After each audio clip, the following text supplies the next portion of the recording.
Prince.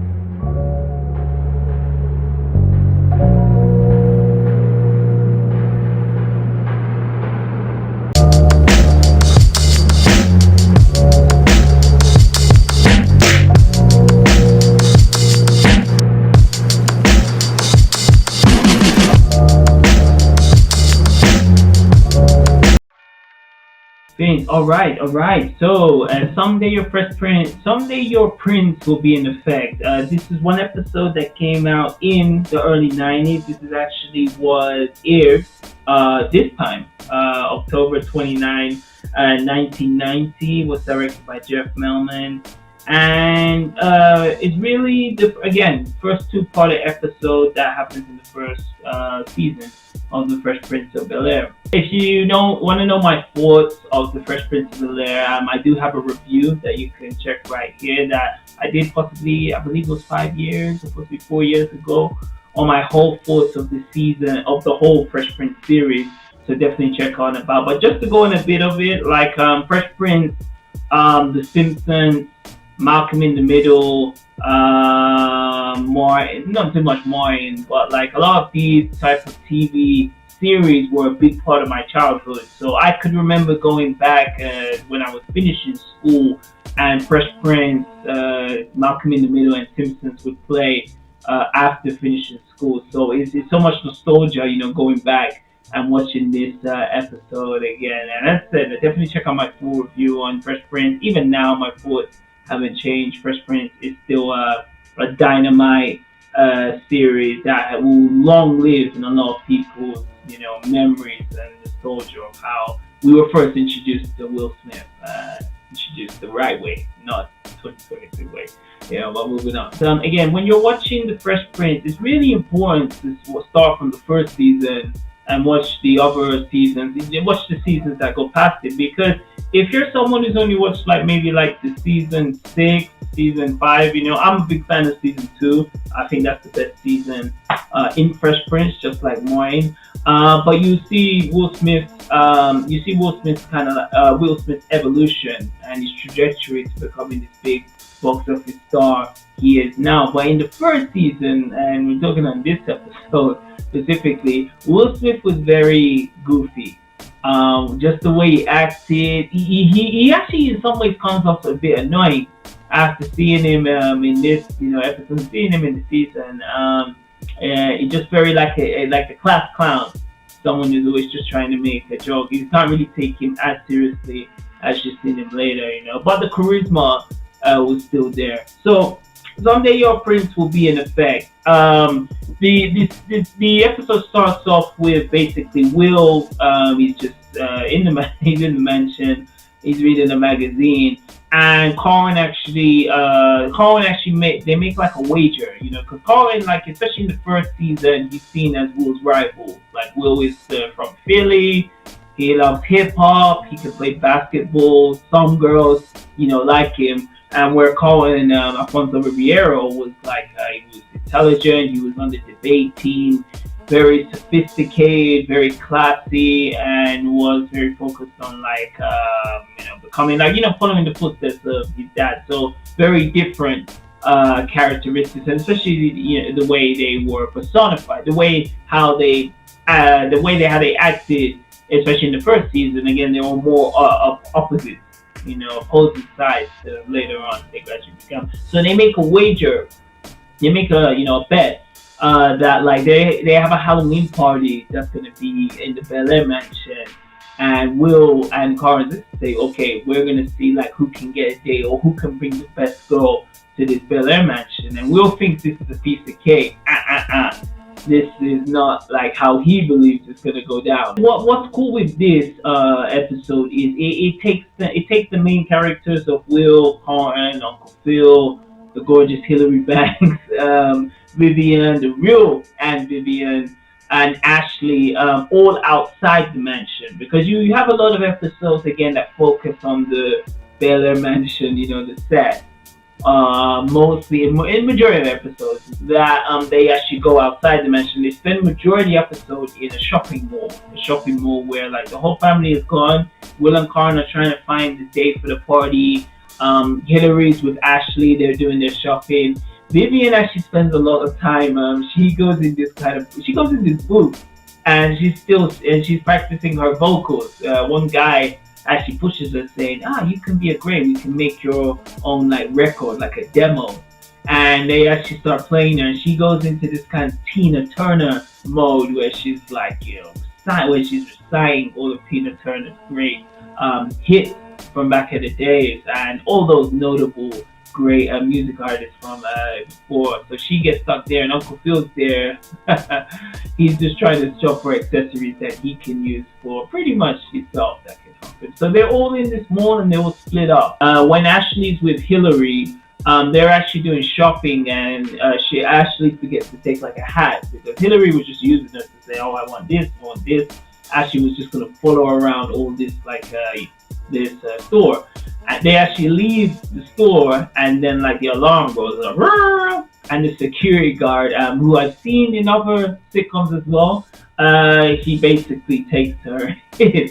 And Hillary actually has to use it. You'll find out later in the next episode that Hillary actually invited the security guard to the Halloween party. It was like Uncle Phil in that gadget store, just getting all of it. He had this salesman who was trying to sell him with stuff.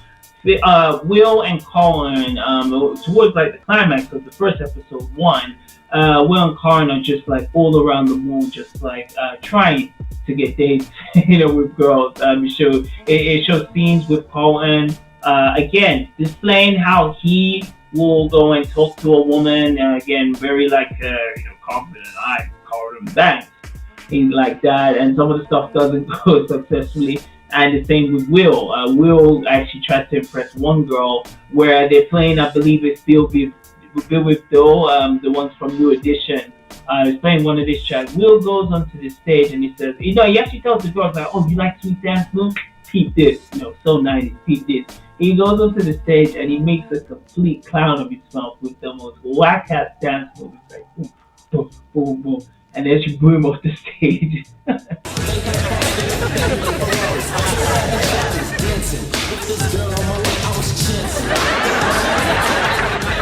And they actually, I believe this before, they actually meet singer, it was Cindy, who was you wouldn't say it, but she was wearing the hairnet, and she was serving Colin and Will in that diner, that cafe. She was actually a singer at that time, Tyrell Collins. I again don't know too much about music. If I can find it, I'll put in the links, but her beauty was hidden because she was dressed for work. So like Will and Colin didn't even try to step to her, try to ask her out. So what's cool is after that, again, near the end of the first episode, Will Smith, Girls Ain't Nothing But Trouble, plays in the background where Will is going, he gets slapped. One girl says he has bad breath. One girl he tries to go up with the guy. Will and Karen try to go up with a boyfriend shows up. So it just feels like they get no luck. Nothing is happening to them. Then they meet one sister who's sitting down like she's waiting for a bus in a mall, which is strange. And Will and Karen are from both opposite ends, and they're running. Will does some over dramatic like cartwheel over a yellow cushion sign, and Karen like goes over to avoid like someone mopping the floor. Will actually kind of like does a frog kind of jump over, like he leaps like over one guy. He's so dramatic, like when Will and Karen are trying to get to this fine ass girl, and it goes in slow motion. And when they actually get to her, the episode ends. And that's like the first episode of your prince will be in effect. Alright, so we're moving on to the episode 2, which really picks up from the moment Will and Karen meet that chick. It then goes on. Will and Karen both try to tell her. They try to win. Maldina over. They try to win Maldina over by telling stories about great times they've shown, why they should go out on a date with either of them. Will and Karen both try to tell stories of like the past of reasons like why they should go out date with them, and like disparaging the other. And you see flashbacks from the episodes just before of like when Will and Karen go put in prison, and that guy goes, "Oh Pharaoh, let my people go." That crazy guy. Let my people go. So they both like trade their stories, but the story that is really cool is when Will is Will is basically at the Bel-Air mansion, and again, this is fictional. Will tells the story of all these like guests, these big high profile names come. So Will's at the mansion. I believe I'm gonna try my best in order. Bo Jackson, who's the NFL player, he comes in. You have Heavy D, the rapper, who's there. You have Quincy Jones, who helped produce this, and also was a big fundamental to help Michael Jackson. He was a big a contributor to Michael Jackson. Quincy Jones, I'll Be Sure, and you also had Kadeem Hardison from Different World at this. So they all come in this like really entertaining segment where Will kind of knows everyone, and also Malcolm Jamal Warner, Malcolm Jamal, who was famous for the Cosby Show, who also appears later in season 2. He actually is on the phone with Will, so it's really cool episode, and it's probably the first time,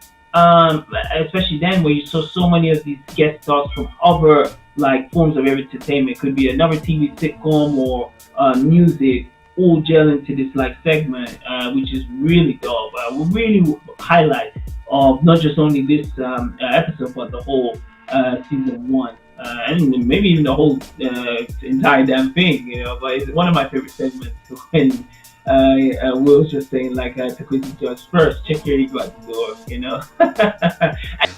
First of all, let's check our ego at the door. Now look. And you do see from here that Will, again, in sense of Will's charisma, Will always felt like he was, again, one of the top pillars of the black entertainment at this time. So it's really cool. So even with telling this story to Meldina about like, I know all of this, she ultimately decides to pick Carlton for the day of the Halloween party. And the camera zooms on Will and he's like, oh my God, did I just lose to Carlton? What time should I be there, Carlton? Like after their time in the mall, they all head back to the Bel-Air mansion. The Halloween party happens at night, and Will just believes like he couldn't believe he lost to Carlton. Even before they actually come back to the mall, he meets Cindy, again the woman who was working in the diner, the waitress. She actually consoles him and says like, don't worry, you're gonna probably find someone. So then it skips again, transitioning over to the Halloween party back at the Bel-Air mansion.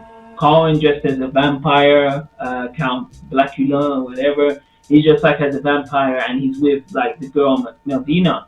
He believes again like, I beat Will, I conquered the mountain. And then out of nowhere, when Will thinks all is lost, that girl Cindy, who was in the diner, she comes in just as Cinderella. Jeffrey introduced us like Cinderella. She comes up to the Bel-Air mansion, and Will's like, yeah, man. He was like, Cindy, that hair bonnet wasn't even working for you. And it's so true because it looks so different. Like what a transition. It changed from Cindy in the diner to how she appeared as Cinderella in the party, And at this time, things unravel for Carlton because it's discovered that that security guard who stopped Hillary for attempted theft and robbery, she was invited to the party. The security guard was there. He found that Meldina, Carlton's date, was actually stealing. So she was on game with Carlton because of this Bel-Air mansion. She knew it was like loaded, and she steals. She ends up getting escorted out by the security guard, and Carlton loses the bet, which Cindy didn't know about. Either of the girls didn't know about. He loses the bet, and Carlton actually just goes to his room and sleeps. And you just have a cool again of like Will, who's very outlandish appearance, just a super flash, and he has like a nice, nice like little dance just towards the end. And Cindy actually leaves, and she begins to slip her like as a joke, a mock of the Cinderella story. She gives Will the number, and Will actually was at one time where it was not going to be Carlton.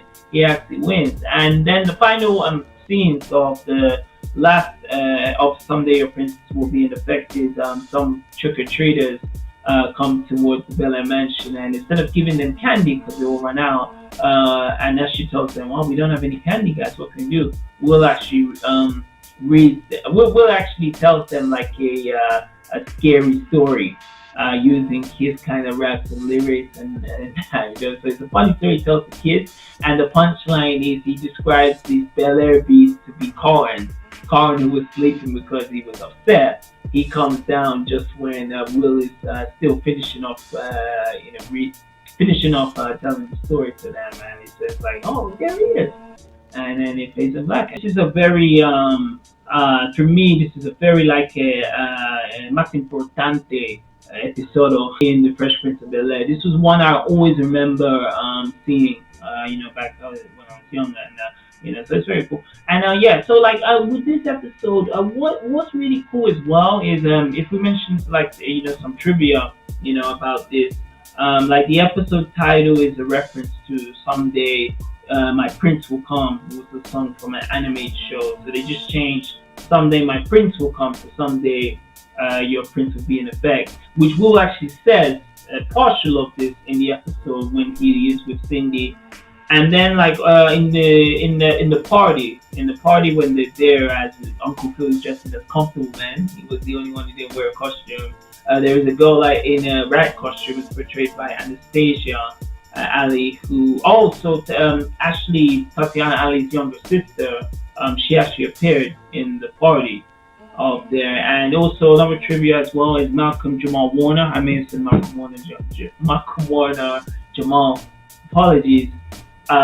He again actually appeared later on in season 2 on the episode Case Off, and that was the one where Malcolm actually tries to sue Will, then I think Uncle Phil, because he was the legal guardian that time when they crashed the car. From the positives with this episode, the first one which I want to mention, I really love the intro song to these 2-part episodes. Like when I watched this recently, I watched it back to back. So it didn't play. I didn't play the outro because they were just merged together. But if you listen to the outro from both of these episodes, it's just this cool 90s hip hop, A Nightmare on My Street, Jazzy Jeff from Fresh Prince. It's just this cool outro music, which I don't know if it's ever been released.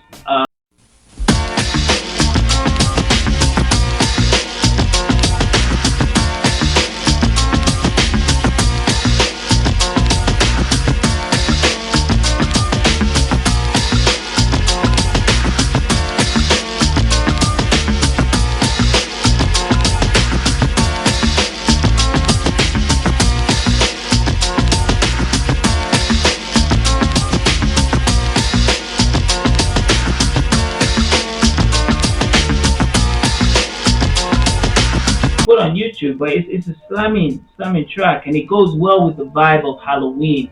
It's not the traditional different. It was like an alternate clothing theme, which is really dope, and I think it works so well in the episode. Another positive is definitely the guest stars. I really love seeing that. As I mentioned before, it was very different. It's very you wouldn't see it too much of. You get multiple guest stars in one episode. Even just this segment. You had Quincy Jones, Malcolm Jamal. You had Kadeem Hardison, Albie Shore, Heavy D, Bo Jackson, Will Smith.